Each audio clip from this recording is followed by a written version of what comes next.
as I was explaining you, the concept of the DIAS came from this huge amount of data that we have today, the satellite data, but DIAS stands for Data and Information Access Services. So it is a program that has been opened by the European Commission. It is an industrial contract that the European Space Agency is managing, and they pass it through the industry. And CERCO is leading one of these digital platform. It bridges, let's say, the huge amount of data that the Copernicus Sentinel data are acquiring, and the cloud-based infrastructure to process this data. Basically, it gives you multi-petabyte of data and the virtual computer to process this data. You don't need to have your computer under the desk. You have it in the cloud, and you can scale it according to your need. More RAM, more CPU, more storage, or less of everything. And you can play with that according to your needs. Copernicus, is important to mention, it has been a real game changer in the world of the satellite data, Earth observation, because the satellite that belongs to the European Commission, the Sentinel data, acquire systematically when they fly over land, let's say not worldwide, but globally speaking, yes, and Europe is systematically, each time the satellite or those satellites, because it's more than one, are flying over Europe, they are acquiring, and it's free. All this data are for free. So this has been a huge game changer with respect to the other data providers in the world. I'm not just talking about Europe, I'm talking about the US, Asia. So that's the philosophy of Copernicus. Give the data for free to people, give the means to exploit this data, not for free, that's the cloud, but I will come back to that, and open application. So we are talking about data. This slide just gives you the information. So if you're familiar with the Copernicus world, you will know what is Sentinel-1, Sentinel-2, Sentinel-3, Sentinel-5P. These are constellations of satellites. Each one has its own specificities. Sentinel-1 is SAR data, what we call radar. Sentinel-2 is optical, let's say a 10-meter resolution. Sentinel-3 is also optical, but a lower resolution, but covering a huge space on the world. Sentinel-5P is more dedicated for atmosphere. Envisat is also a European satellite launched in 2002, and is not working anymore, but we have a lot of archive data, so which is quite important if we want to build some time series monitoring trends. Okay, for instance, stream, temperature, or whatever linked to that is changing, that is dynamic. Landsat 8 as well is a satellite that belongs to the US, but I have also a huge archive because I think that's the first satellite launched in the 70s. So you can imagine the amount of data that is available here. Again, for any dynamic analysis, it's quite important to have this huge data set. Copernicus is not only satellite, and it's also services. And I give here the example of 3 services where you can find the product that are produced by the services on ONDA. I mentioned here the land monitoring service, the marine environment monitoring service, the atmosphere. It means that when you access to the digital platform, it means that when you get a virtual computer, you already have all this data stored on your computer. And we are talking about more than 31.1 petabyte of data. It's a huge quantity. Just to give you an image that is quite meaningful, we receive every day the height of the Eiffel Tower of DVD stacked one on top of the other. That's the amount of data that is acquired every day by the Copernicus missions, and that we have to manage and to store and to disseminate to you, to all the users. We do offer as well, but I will come back on that, an area when you can store your own data. You know, the Earth observation world is composed by many satellite data, but also drone or any what we call third-party data. And we do propose an area where you can store this data, a secure area, because some of them can be sensitive or license protected. Not everybody should access to this data, but it's your own property. But what I want to pass as a message here is that through the platform, you have your environment with all the data. 31.1 petabytes of data are already stored there, and you can put your own also in the same place. This means that with your computer and the tool that you use, you can access all this data without downloading anything. But in ONDA, we understood that we should not stop to the Copernicus data because they have specificities, spatial resolution, spectral resolution.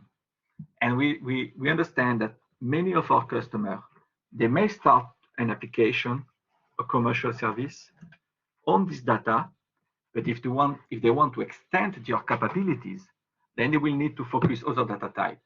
This data type, what we call the very high resolution VHR satellite images. I was talking before to data that have 10-meter resolution at best, optical data. Here we are talking about data that are 30-centimeter spatial resolution. You have the possibility on this data to separate two elements that are of a distance of 30 centimeters.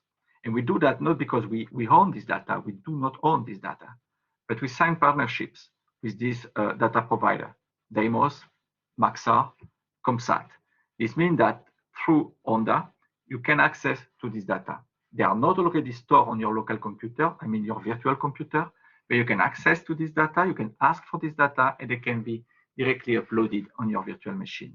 But even better to that is what I mentioned here, the digital libraries. In the world of the cloud, we are very often talking about APIs. And that's what we had with this, with Maxar above all.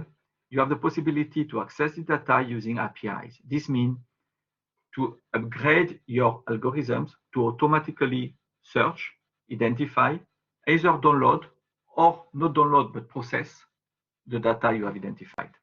We do that thanks to these digital libraries. So with ONDA, you have the panel of Sentinel Copernicus data, Copernicus core services, products, 31.1 petabytes. You have the possibility to upload your own data, but then you have the possibility to access as well very high resolution data.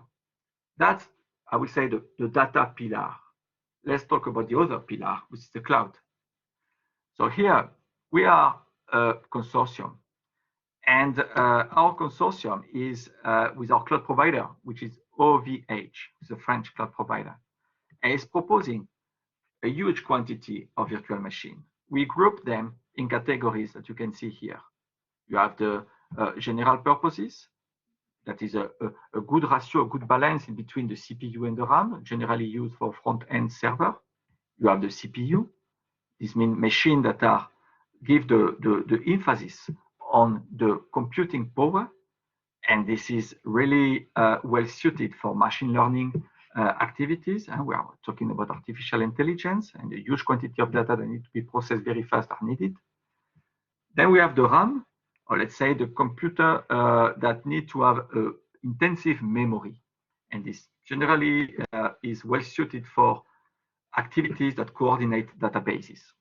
So here, the customer can select whatever he wants. We are not talking about one single virtual machine, one single computer. We are talking about a range of virtual computers that have specific specification. You can see the number of core, the memory, or the storage on the left-hand side. So this is all the machine, the virtual machine that you can access. Obviously, we propose something more as well. The GPU. GPU is very well suited for the machine learning, the deep learning, the artificial intelligence algorithms or services. We do have as well all the virtual machine I'm talking about here have already a disk on it. But we do propose as well additional disk. You can see block storage, object storage. These are all elements that can be added and that will increase the capacity you will have to store the data you need. And again, all these storage capacity are accessible via APIs. That's quite important because that's the way the cloud is working. The link in between the data and the virtual machine is through these APIs. This is the language they use, okay, to access the data. By the way, just a quick example. Well, not so much an example, but when you access to your environment, the digital platform, then you have various options. Either you can use the portal and select yourself the type of virtual machine that you need. You select your operating system, can be Linux, can be Windows. When you set the instance type, it is the type of virtual machine I was talking about, which is composed by a certain number of core of CPU, a certain number of RAM, a certain number of storage. And then it's like if you're buying a virtual machine, if you're buying a computer. What is interesting that you can stop it, change it, increase it, remove it, and you pay just what you consume. You will not pay something more than that. And we do give, as you can see on the left, on the right-hand side here, this is an interface that you can get, and you have full autonomy. Many of our customers are using that. Just buy the virtual machine using this interface. Accessing this interface is for free. Then you select the virtual machine that you need. You can see some numbers here and some models, and then you run it. And again, remember, you pay what you consume. That's the philosophy of the cloud. Don't pay in advance for a virtual machine. At the end of the month, we look what you have consumed, and we invoice you according to that. So remember as well that all the virtual machines we are talking about are already pre-configured with software. The software are generally image analysis, image processing software. Snap, QGIS are commonly known, but many others can be installed. The philosophy again is free and open. What is free and open can be pre-installed. If you do have a software, ARIS, PCI, that are well known as well to process satellite images, you can install on your virtual machine.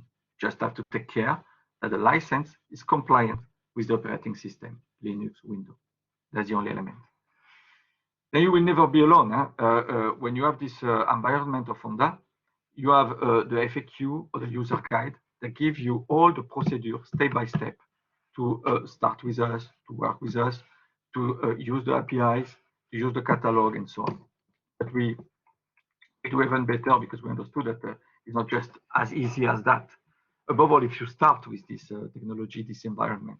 So we have developed video tutorials that we share with our customer or registered users, showing them how to use the catalog in a step-by-step approach, showing them how easy it is to access the 31.1 petabyte of data and to look for the data that you need, how easy it is to run a virtual machine and the software. By the way, the background that you can see here is basically the background of your, or the display of your screen when you have the virtual machine. And you see you already have Jupyter Notebook, Snap, QGIS are installed. And just double clicking on the icon will open the tool. It's what we show in this application, Snap video tutorials, but not just how to open it, but how to access the product, to open the product, and to already first operation of band combination, just to see the product. And we do combine all these three approach in a Jupyter Notebook. Also, it is a video tutorial that one can access and see how easy it is to just in a few lines of code to get access to the ONDA catalog, to search, identify the product, either download or process the data without downloading it. That's a video tutorial that we propose just to raise the confidence of our customer, of our users in using our services. There is another one that we developed also, and this is, we call it ONDA for Education. Well, ONDA for Education is a service that uses the data and the virtual machine that I just presented now. It is basically built in relationship with universities, and they identify a thematic, and you can see on the right-hand side some examples of thematics that we already applied. And we prepare a course, a class with a teacher. It can be 1 month preparation, 1 week preparation. It really depends the area, the thematic, the number of data, all these elements. And then we run it. But we run it on the virtual machine that the student will get. So they can see how easy it is to apply that to generate an information. And by the way, if you're interested, you can copy this link, this YouTube link, because in, I think it was written here in May 6, 2020, During the lockdown, we generated a webinar, a free webinar accessible to all, showing how easy it is to generate this air pollution map from Sentinel-5P, just using the virtual computer and using Sentinel-5P data using Snap. So I will even say that you don't need ONDA virtual machine to do that, because the data are for free and you can download them. Snap is for free and you can download it. You can install it on your own computer. So it's just to show people how easy it is to process this type of, or to generate this type of information. I think I have some additional slide. I will pass very quickly on that. So Cleopay is a set of Jupyter notebook, again, that show how easy it is to develop an application using this very dynamic approach of the Jupyter notebook. Is today becoming quite obvious that many people are using it. So we have developed here some examples, and we give access to our customer to use it. Basically, behind the Jupyter notebook is the infrastructure and the data I talked about before. I will pass very quickly on these ones as well, because I want to give you some examples of application then. Most is quite important just for you to know it. When we are talking to cloud today, we are facing two elements. A big issue, let's say, a big challenge more than an issue, is the storage. The storage is becoming an issue. If you have to store every day the height of the Eiffel Tower on your living room of DVD, I'm talking about, that's quite complex. So it's what we are facing. So we find a way putting the data on what we call the cloud archive. But the impact of the cloud archive is that it's adding delay in giving you the data. So we created these services that we call MOST, because we don't want our customer to suffer any delay.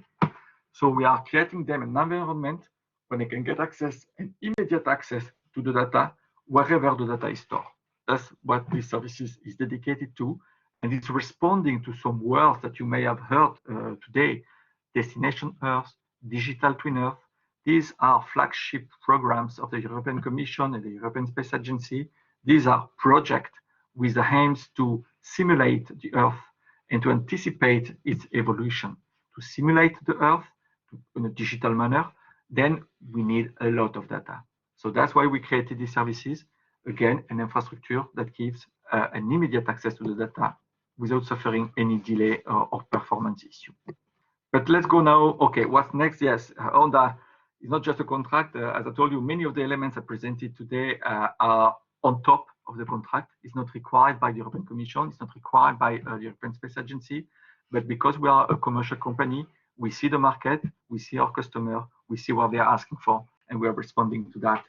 So actually, we do have other pipes or other elements where we make evolving the platform. Kubernetes is a real cloud-based element. It's like an orchestrator.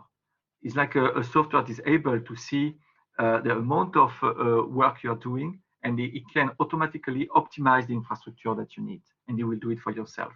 So that's something that we will propose soon in ONDA. Analytics, and I will present you some analytics now. We do not make analytics in ONDA. We give the tools to our customer, to you, to everybody, to develop their own application. But today we are building partnerships with some of our customers to propose some solution through the platform. And I will present you that right now. VHR, I just mentioned the very high resolution data. We are discussing with some other provider to move from, I give you a data and you pay for a data. The data is generally 10 per 10 kilometer and 100 square kilometer, and you have to pay for that, whatever the area you are working. If you're working on 1 square kilometer, you need to pay for 100 square kilometer. Well, we try to move that and to change that, change this philosophy and to move it to the cloud philosophy, pay what you consume. So the idea will be with some of these data provider to give you a possibility to just pay the square kilometer that you use. Don't pay for more than that. We're working on that for the future, close future. So some examples now, and that will end my slide. I have three slides more maybe. I want to give you some examples of applications that have been developed under ONDA. I will start with a very small company. It was a startup at the early stages, Agricolus. Now it is a SME. What they do is developing a precise farming application. So they give to farmers the possibility to monitor their fields, optimize their production by seeing how the field is today operated. In some area is working well, in some other area is not working well. So they can not only see it, but also simulate it in the future if they apply some measure that the system developed by Ricolus is the advice that the system is giving. They use satellite data, drone, meteorological data, in situ measurements, chemical composition of the field, many elements combined together to then generate various types of information. What they take from us, or what they buy from us, is first of all the Sentinel-2 and Sentinel-1 data, but also the computing power to run artificial intelligence algorithms that combine all this information. And your service is available through tablet, cellular phone, computer.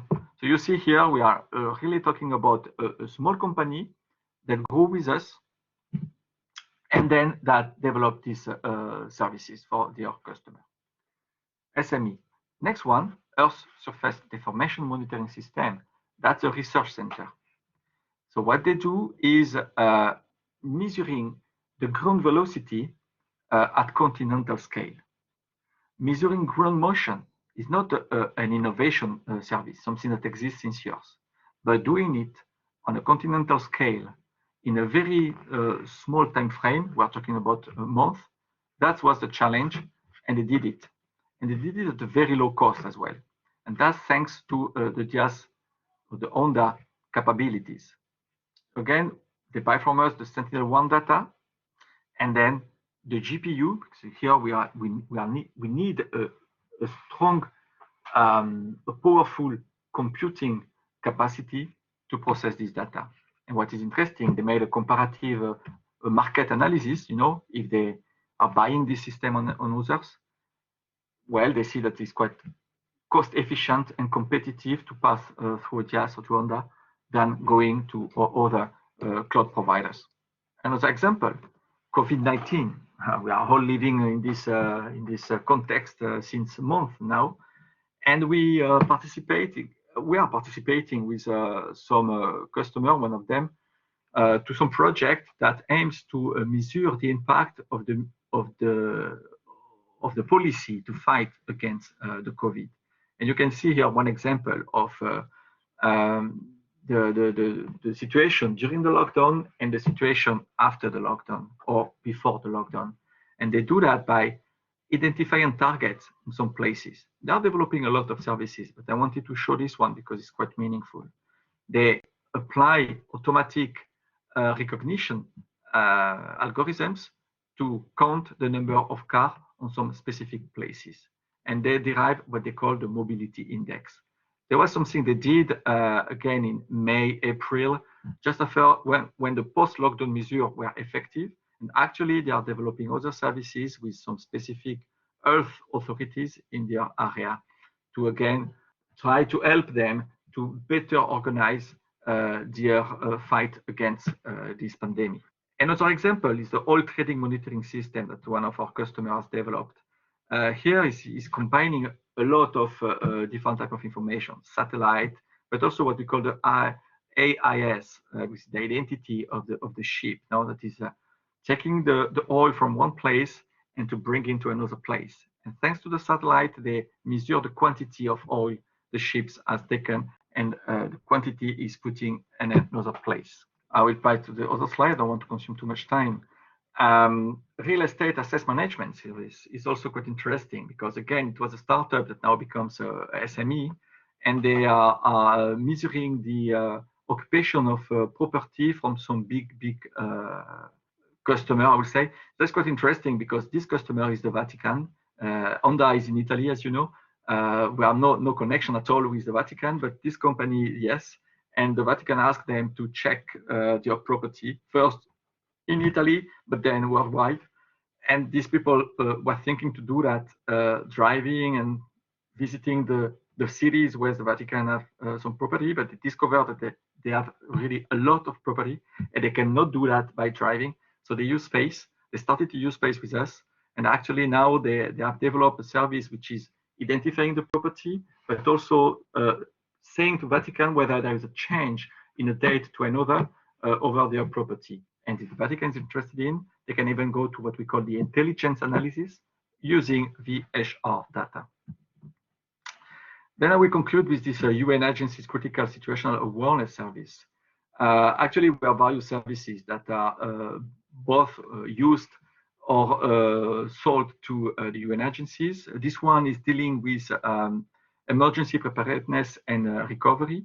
Basically, when a disaster occurred in Southeast Asia, they ask for not only a situational awareness, because we're not really dealing with emergency or with reactivity, but how the situation was before and how the situation is recovering from the disaster to a nominal situation.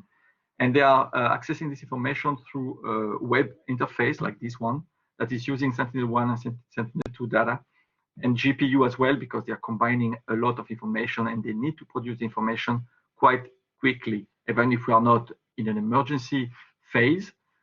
Anyhow, they cannot wait more than 1 week to get the information. So this is another type of application that rely on the data that we have, the computing power that we offer, and the services that we built together. Oh, okay. This one was just what I was saying before with respect to the air quality map now that we did during the COVID. You can see that you can do it at continental scale worldwide, but even you can focus on some countries. And again, click on the link or go to this link and you will have an information how you can do that using the ONDA virtual machine. And we do offer to all these persons, to all our customers, a place where they can promote the service they are doing. If they are a startup or SME, that's quite important for them to be known. So it's good for us to show to the European Commission, ESA, how ONDA DIAS is used, but it's good for them that they can promote their services. When they publish something on our ONDA portal, on our portal, then all the registered users are informed. Today, we have more than almost 3,000 registered users, and many times below one mail, it's not just one person, but it is a distribution list. So many persons are informed about what they are doing. That's all what I wanted to show you. So I give you a quite comprehensive overview of what ONDA is doing. There's a lot of information in few times. So if you have any question, I'm free and happy to answer.